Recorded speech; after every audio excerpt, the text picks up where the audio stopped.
আচ্ছা, তোমরা কখনো দিনের বেলাতে রাত দেখেছো? দেখোনি তো, আমিও কিন্তু দেখিনি। তবে আজ দেখলাম। গিয়েছিলাম গ্যাস ভরতে, দোকানে গিয়ে গ্যাসটা দিয়ে আমরা ওখানেই বসেছিলাম, কারণ গ্যাস ভরতে আমাদের ঘন্টাখানিক সময় লাগে। হঠাৎই দেখলাম যে পুরো আকাশটা ঘন কালো করে মেঘ করে এসেছে আর চারিদিক একেবারে অন্ধকার করে এসছে।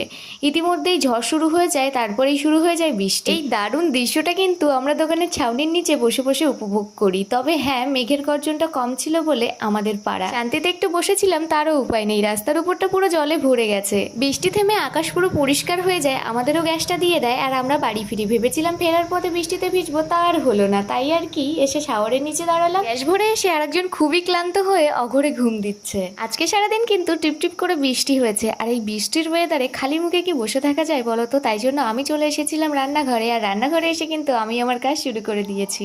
এইভাবেই পেরিয়ে গেল আমার আরো একটা দিন। চলো, আসছি পরের ভিডিওতে। সবাই ভালো থেকো, সুস্থ থেকো, টাটা।